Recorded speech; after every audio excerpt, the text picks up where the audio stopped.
الحمد لله نحمده ونستعينه ونستغفره ونؤمن به ونتوكل عليه ونعوذ بالله من شرور أنفسنا ومن سيئات أعمالنا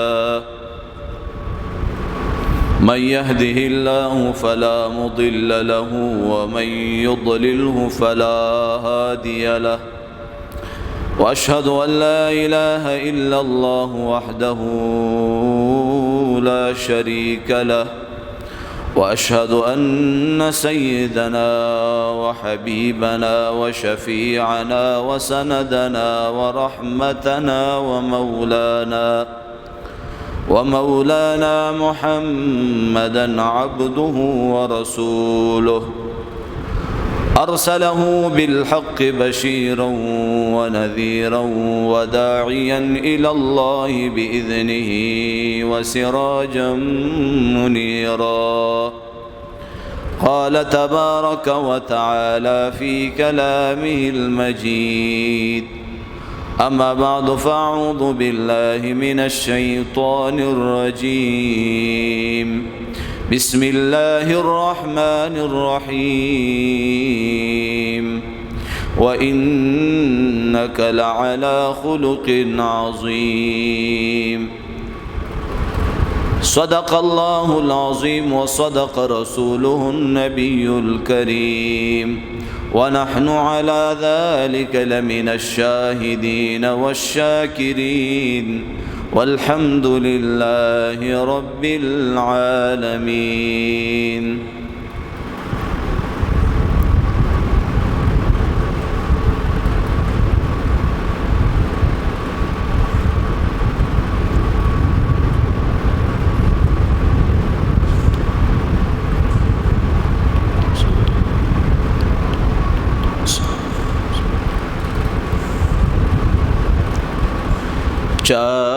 چستا د قتل جوړ منسوبې کړي تا هغو ته هم دلا تسریب چنارې کړي ټول جهان ته د امن پیغام ورکړو په هر خوا د الفت وږمې خورې کړي یو ځل په مینې محبت په شوق سره درود شریف ټول وای اللهم صل على محمد وعلى آل محمد كما صليت على إبراهيم وعلى آل إبراهيم إنك حميد مجيد واجب الاحترام أرباب خاص وعام علماء کرام طلباء عظام زماد اهل سنت والجماعت عقیدی سره تعلق لرونکو په دین مینو غیرتمند مسلمانانو الله جل جلاله اما نواله د دنیا دا ژوند دار الامتحان ګرځولې او الله جل جلاله د حضرات انبیاء علیه الصلاۃ والسلام سلسله دی دنیا ترا شروع کړه او په حضرت محمد مصطفی صلی الله علیه وسلم باندې انتها وشوله اخیری نبی چې دینه پس ببل نبی دنیا ته ناراضي نو هر پیغمبر چې دنیا ته راغلی دی خلقی الله طرف ترا بلل دي د بدونه منی کړی دي او د الله د وحدانیت پرچاري کړی دی د لات او منات نفي کړی دا د دنیا د ساز او سامان نفي کړی دا او خلقی د مالنا یقین کټ کړی دی او په اعمالو باندې راوسته نو اوس هم چې کم خلق اعمال کوي او الله طرف ته خلق را بلی او خو طرف ته خلق را بلی په خپلم خکې او بلم د بدو نه بچ کی ځانم د بدو نه بچ کی نو دا زما عزتمندو بیا د خیر په امت کې دغه خلق شمار دي الله جل جلاله قرآن کی فرمائی ومن احسن قولا ممن دعا الى الله اس یورور مسلمان بل رور تلگے دے نصیحت ورته کوي د الله بڑای ورته بیانای چې الله غزاد ته چې اسمانونه پیدا کړی دي، غرونه پیدا کړی دي، دریابونه پیدا کړی دي، سمندرونه پیدا کړی دي، شپه راولي ورځ راولي، عزت او د ذلت مالک الله دی. نو په دې وړه ژبه باندې د الله لویواله بیانوي، نو یقینا په دې سره الله ډیر زیات خوشحالي. او داود علیه السلام الله تعالی کوي چې الله زستا محبوب بنده جوړېدل غواړم. الله ورته فرمایي زمانہ خوخه بندگان ما طرف تراولا، ما سره صلح وکا، تب زما محبوب بنده جوړ شي. نو حضرت نوح علیہ السلام دا الله دا وحدانیت پرچار کئ او داخله کې پکانو باندې ولي او دومره پکانو باندې ولي چې نوح علیہ السلام په پکانو کې پټ شو او بیهوش وشو. زما محترم و رشتہ دار به راغه او هغه کانی به تنه لری ک او را پا به سولو. نوح علیہ السلام نحدیم سوکالا د خپل عمر سور لسنیم سوکالو پدې کې نحنیم سوکاله د دعوت او تبلیغ مهنت دی کړي. امدق شان د دې انبیاء په نقش قدم باندې چې کم خلق زی نو دا بفلاح او کامیابی ته برسي او هغه مقام او عزتونه به الله دی خلق ته ورکي. نو زما محترمو نن اکثریت زمون اخلاق ټیک نه دي، زمون معاملات ټیک نه دي، زمونږه د کاروبارونو حساب کتاب وګورا، نو د دروغ قسمونه ناب تول کې کمه د قشان د خويندو حقونه لاندې کول، د یتیم په مال باندې خېټه اچول، زیات حرام کور تر اولل کیږي. نو چې کله د بچو په خېټو کې حرام واچول شي نو دا بچي بیا چرتم د خپل پلار د پاره د سترګو یخوالی نه جوړیږي، دا د دې پلار د سر قاتل جوړیږي، بیا د دې پلار د سر در جوړیږي. نو الله جل جلاله دی دنیا ته انبیاء علیہ السلام را لېږلي دي او انبیاء علیہ السلام په مختلفو طریقو سره خلق الله طرف ترا بللی دي او د خلقو ذهن سازي کړي دي. زمنګ استادو خوږ نبی خوږ پیغمبر حضرت محمد مصطفی صلی الله علیه وسلم دنیا ته تشریف راوړو. زما محترمو په داسې وخت کې راځي چې په هغه خلقو باندې چا حکومت غوښتل نه غوښتل، په هغه خلقو باندې چا حکومت کول نه غوښتل، او پیغمبر علیه السلام په هغه خلقو باندې مهنت کوي او ذهن سازي نه کوي او اخلاق استعمالي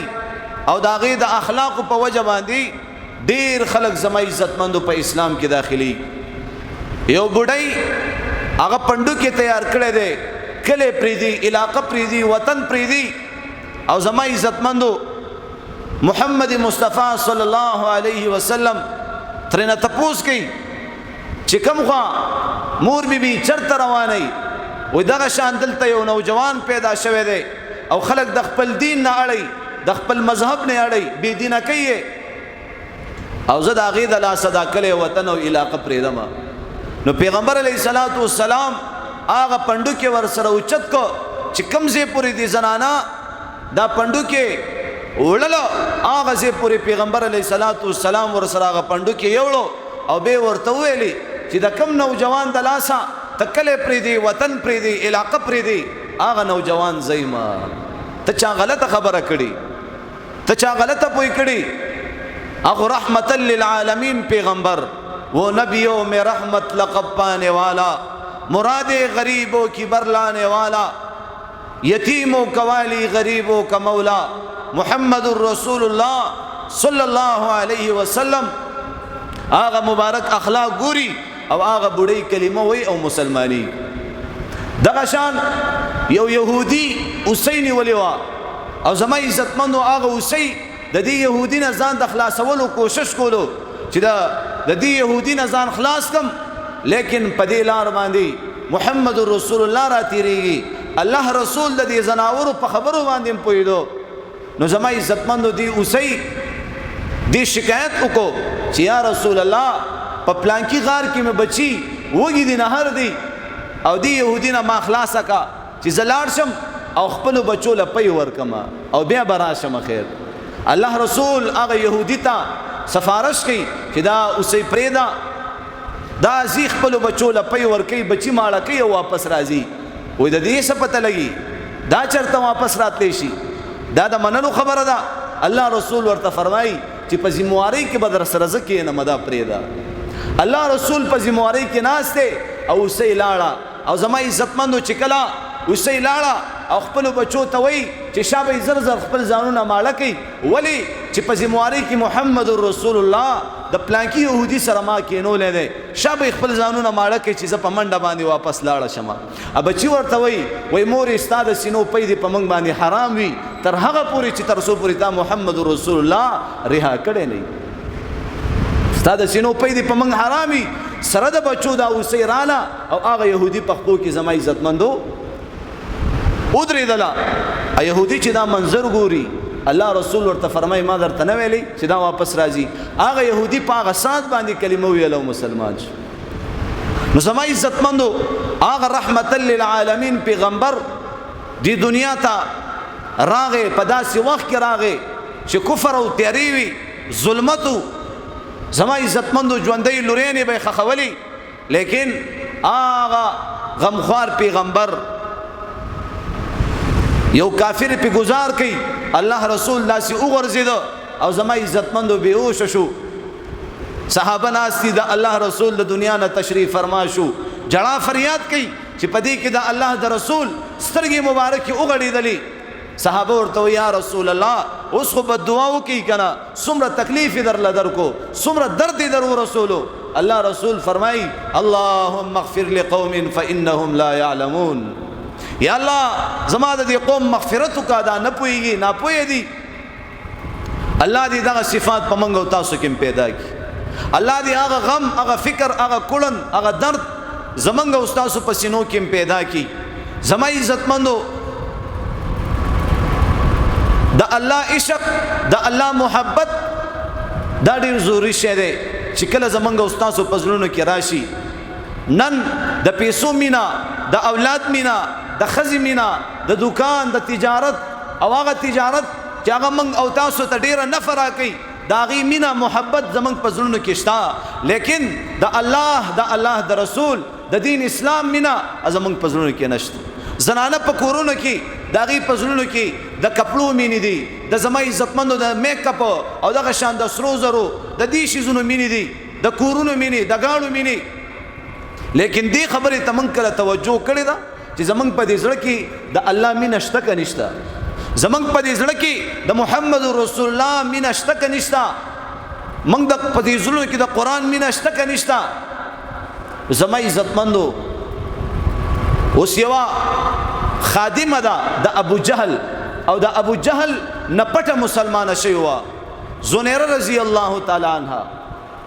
چې په دې باندې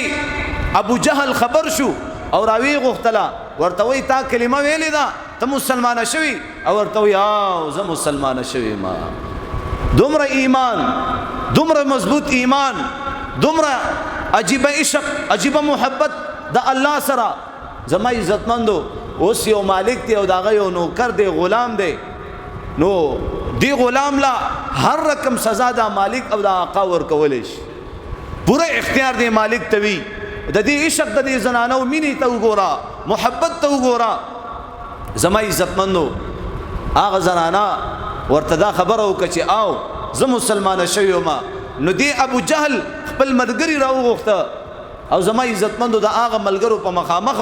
دا زنانې دومره ووهله په اخره کې په څه شیز باندې دا زنانه په سر باندې ووهله چې د هغې د لاسه د دې زنانه د سترګو نظر لاړو په سترګو باندې نابینا شوله. او زما عزتمندو دلته دی ورپسې خندنۍ شروع کړي چې وګوره زمونږ د معبودانو عبادت دې پرېښوستو هغې ستا د سترګو نه هغه نظر هم ویستلو ستا د سترګو نه نظر زمونږ معبودانو چې کوم دی ویسته نو دلته د الله ګستاخي وکړه ابو جهل او د ابو جهل ملګرو د الله ګستاخي وکړه بې ادبي وکړه نو دا خبره په دې زنانه باندې ډېره بدې ولګېدله او زما عزتمندو لاړه او په یو کمره کې الله ته په سجده باندې پریوتله و یا الله زه اسم نو ما تا شتکړم زما په سترګو کې نظر نو تا زما په سترګو کې نظر پیدا کړو یا الله دومره زر دې زما د سترګو نه نظر واخیسته ابو جهل او داغي ملګرو مال دا تانه راکړه چې وګوره زمنګ بوتانو زمنګ معبودانو ستاسو د سترګو نه نظر بوتلو زما عزتمندو هغه زنانه لاس په مخ باندې راخکلو چې الله پاک د هغه زنانه په سترګو کې واپس نظر راوستل دي ته وای یقین دي ته وای عشق دي ته وای محبت یو وینځ په یو بازار کې خرڅيږي او زما عزتمندو په ډیرو کم پیسو سره خرڅيږي ډیر کم قیمت وای نو یو کس هغه ډیرو په کم پیسو باندې واخیستلو کور ته راوستله او زما عزتمندو دغه وینځ چې کله شپشوله د شپې تهجد تر پاسېدله د بدن نو وچ کړسا په کتلو سره ډیره کمزوري لګیدا او ایمان داغي جوړو الله سره تعلق محبت د شپې تهجد تر پاسېدلې دا و یا الله یا الله ستادي ما سره په محبت قسم وي ستادي ما سره په محبت قسم وي دلته دی مالک دی آقا دا خبره ووريدا ورته وي قمقله دا سیموایا چې الله ستادي ما سره په محبت قسم وي وای دا سی وایا چې زما دي تا سره په محبت قسم وي الله به تا سره له محبت کوي دا زنانه ډیره زیاته خفش ولا او ورته وي واورا کدا الله ما سره محبت نه وي دا الله ما سره محبت نه وي زبې د شپې تهجد تر پاسوله منا او تبه د غفلت په خوب باندې اوده کولې نه تی د غفلت په خوب باندې اوده کړي او زی خپل ځان ته ودرولم دا محبت ته او دا غینه پس یو چغوي چې یا الله اوس پوری زما استاد محبت نه سو خبر نو اوس یا الله مخلوق ته پته ولګیدا ما واخلا یو کړی کې والا او را پری وته دنیا نه رخصت شول زما عزت نن خو مونږ ټک چو چې زمونږ عبادت چاته ښکارا شوی نه زمونږ حج چاته ښکارا شوی نه زمونږ روزه نیول چاته ښکارا شوی نه زمونږ مونږ او دس زمونږ مولاتوب دا الکا اکثریت نیتونه دادي چې ما ته خلق خسړې وي ما ته خلق اجیسب وي ما ته خلق مجاهد وي ما ته خلق نو زما عزتمنو دا الټه پکړ دې د قیامت پر ورځ به الله پاک فرمایي اجیسب د چا د پاره چې دی حج کړي دي لاړ شداغینه بدلا واخلا مولانا صاحب تا په دنیا کې دې د پاره علم کو چې تا ته خلق مولانا صاحب وي تا ته خلق قاری صاحب وي مجاهدا تا جهاد دې د پاره وکړو تا ته خلق مجاهد وي تا ته خلق بهادر وي په دنیا کې تا ته ویلې شوی دي برای کرم ما سرستا هیڅ حصہ نشتا خذوه فغلوا ثم الجحيم صلوا زما عزتمنو دا ټول مناظر په منګو تاسو باندې را روان دي قبر دی حشر دی پولیسرات دی د الله مخ ته ودرېدلی نن په کورونو کې کخواخه دا داغي په خله کې زما عزتمنو خبره د انګور د پاره نشته ک انګور دا داغي په خله کې د خواخه د پاره خبره نشته اوس هغه زوی چې هغه زما عزتمنو واده وکړو او د دې کور اخراجات ذریات دومره چې هغه دینو شو برداشت کوله دغه بچي زما عزتمندو غیرت کو دغه بچي په ځان سخت تیر کړه پلار ته دا خبره مخه تکړه چې زب بار لاړ شم ولې چې زمنګ د کور اخراجات ذریات زیات کیو نه پوره کیږي نو زما عزتمندو دا بچي بار لاړو یورپ ته لاړو جرمني ته لاړو فرانس ته لاړو سعودي عرب ته لاړو دوبۍ ته لاړو نو دا خو د دې کور د اخراجات ذریات د پاره لاړو دا خو د دې پلار او د دې مور او د دې خزي او د بچو د دې رونو د پاره لاړو نو بیا زما عزتمندو په دې کور کې د دې خزه دا بچی دي زما عزتمندو د دې د کمرې سامانونه دي نو د دې چوکیداری به څوک کوي د دې پلار او مور به کوي د دې رونا او خويندې به کوي د دې د خزي چوکیداری با د دې پلار کوي مور به کوي د دې د کور چوکیداری با د دې د بچو چوکیداری با د دې د کمرې چوکیداری با څوک کوي پلار به کوي مور به کوي د غرونه به کوي دا ټول د دې الک دا خزه امانت دا بچي امانت د کمرې دا سامانونه امانت نو د چا په امانت کې خیانت کول پکار دي نو غریب لله به څومره درد او تکلیف محسوسیږي چې ما څومره غټ قدم اوچت کو، ما په ځان څومره سخته تېره کړه، د ښځې بچو نه مې جدا شپې تېرې کړې، مسافري مې وکړه، او زما په کور کې چې کم دی اوس نو اکثریت زما عزتمندو لیور به د خپل ورندار سره خبرې نه کوي، ضرورت خبرې کولی شي. نن سبا زما عزتمندو ګپې شپې دي، لیورانو سره ګپې شپې لګوي ورندارین، او دغه لیوران د خپل ورندارینو سره ګپې شپې لګوي. نو دا ګپې شپې جایز دي؟ جایز دي؟ دا جایز نه دي. یو طرف ته حسن بصری شي، بل طرف ته زما عزتمندو جنید بغدادي شي، دریم ور سره څوک دی؟ شیطان. دریم ور سره شیطان دی چې د زمانه غړ غړ بزرګان دي. نو ته د کومې زمانه مولا راغلی چې ته چې کم دی خبرې کې زما اړه صفا دی؟ اکثریت خلک دا خبره کوي. یقینو کا داسې خلک مې کتلی پردي سړي د هغې کورونو ته رادن نه کي. پردي سړي وایي دا زمونږ لالا دی، دا زمونږ کاکا دی، دا زمونږ ماما دی، مونږ واړه دې سر راغټ شوي. څه وایي؟ مونږ واړه دې سر راغټ شوي او د هغې نه پرده نه کوي. نو په ایمان وایا. ما تاسو ته تیره جمعه کې دا خبره در مخې ته کړه چې زما عزتمندو د لیور نه خطروي په کور کې، د لیور نه خطروي.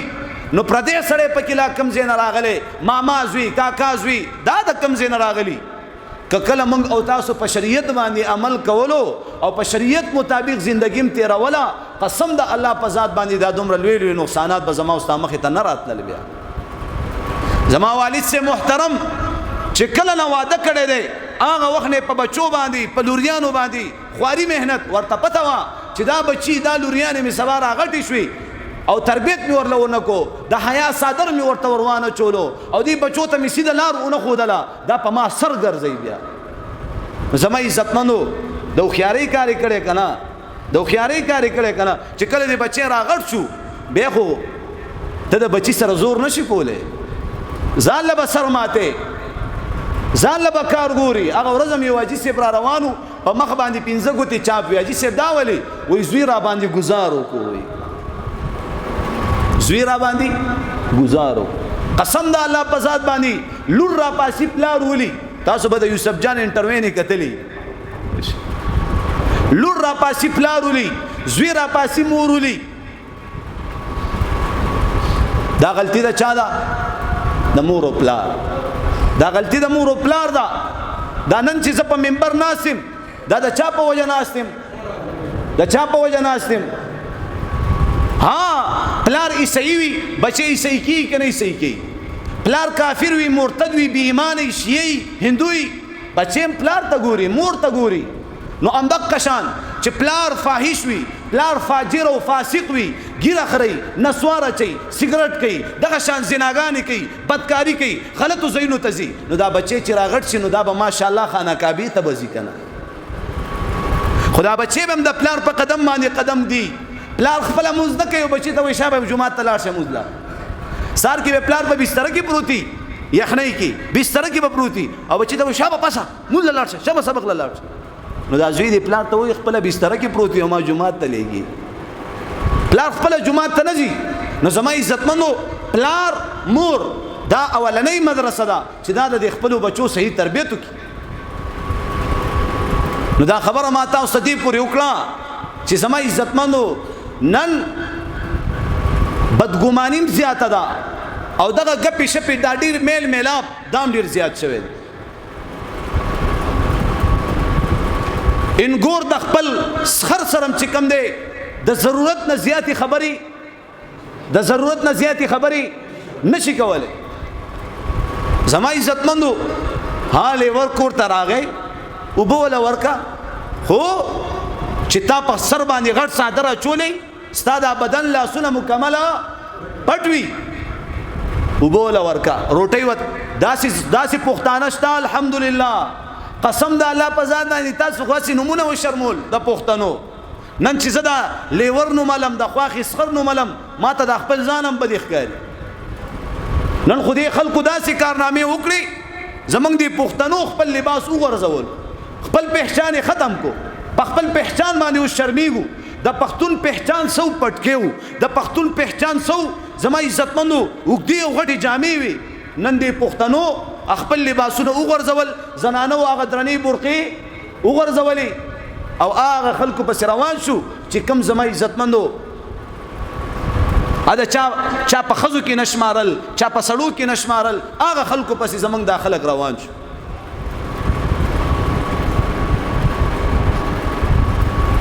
نو ننم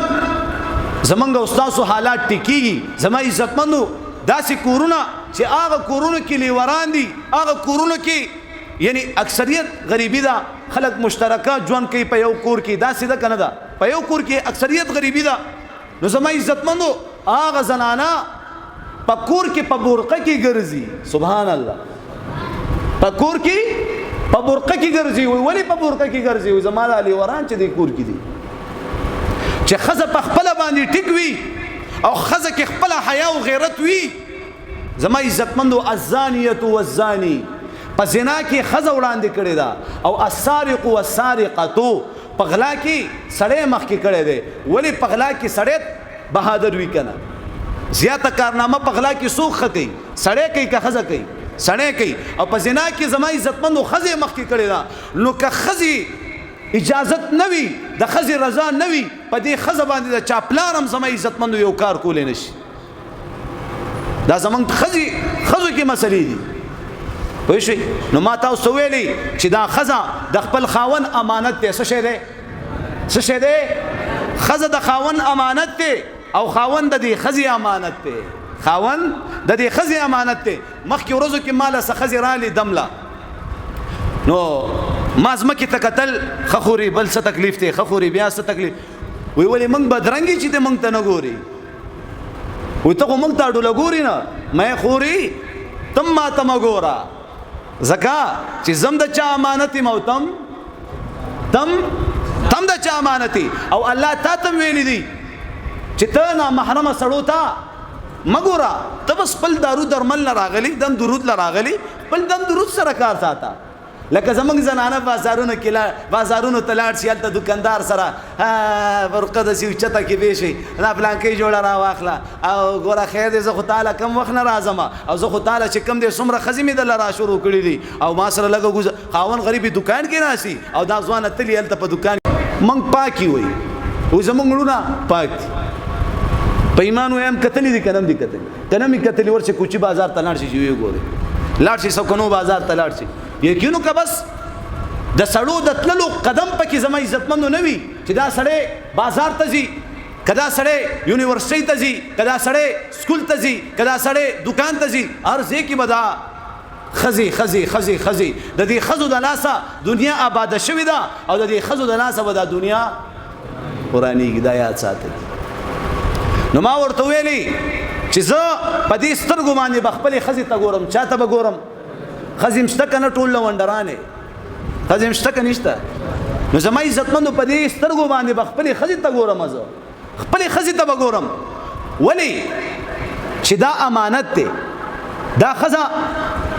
اشرف علي تنوي سے لیکلي دي چې خزا زنانا دا الله د سر نه د جوړه کړي سنا الله پاک د خپونه نه دا جوړه کړي دای د غسی پختې نه جوړه کړي دا غسی پختې نه جوړه کړي دا کنه وای د سر نه ولې نه جوړه کړي چې ګورې ډیره په سر به نه ګرځي په سر به نه کینه او د خپونه ولې نه جوړه کړي چې بیخي به ذلیل کېم نه رسوا کېم نه وای د غسی پختې نه ولې پیدا کړي دا چې دا غسه پختې لته نږدې وي دا بلته نږدې کې موږ دا پښتانه کو الله دې معافیو کی اکثریت کورونو کې قرضداري ناشتي خزي خوخي نه بس وروړه چې کور تر مخامخ شي دې خزي توګوري بس الله دې د دې دا کورونه جوړ کی الله دې خپل منس کې دې مینا محبت اتفاق نصیب کی قسم دا الله په ذات باندې چې کم ورځ باندې په کم وخت باندې د خزي او د خاون جګړه شي جګړه شیطان وی الحمدلله وای شي شیطان عمره خوشالي کوي وجه صدا دا زما عزتمندو دوه خاندانونه دي دوه خاندانونه او دې سره بیړغر کیږي اکثریت په وړه خبره باندې هغه ورځ ما تکالو شو وای رجی خزي سره مې خبر واترو کی چې کم نه ډیر غوسه کړم وای ما ورته 1 2 3 او برقراله 1 2 3 او برقراله وای طلاق خو نه دی شوی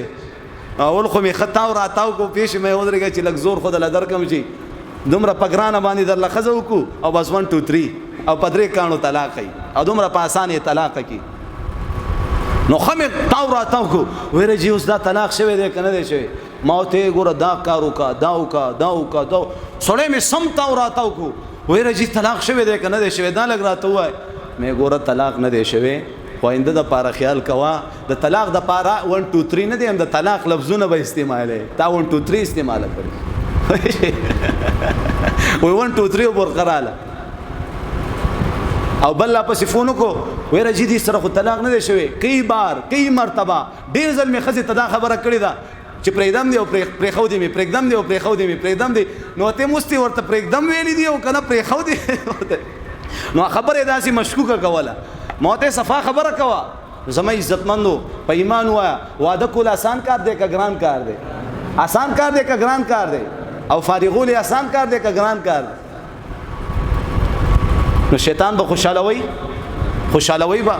ان شاء الله العزيز د خپل خزي سره الرقم خبر راشي زما عزتمندو دا د صحابو دغه خزو سره خبري لانجي کونجي راغلي دي دا لانجي کونجي د صحابو د خپل بیبيانو سره راغلي دي نو زمونږ به راضي کنه به راضي نو موږ به سکو طلاق ته وځو یو مال راغې ویره چې دا څنګه اسلام دی دا څنګه شریعت دی ما خپل بچی له واده په 2 کروڑ روپۍ باندې وکړو 2 کروڑ روپۍ خرچه مې په وکړه او اوس مې زوی دی خزي تدریب پر طلاق ویلې دي او ټول مولیان لګې دي طلاق شوی دی زه مړه دا څنګه اسلام دی ما ته بابا لکینا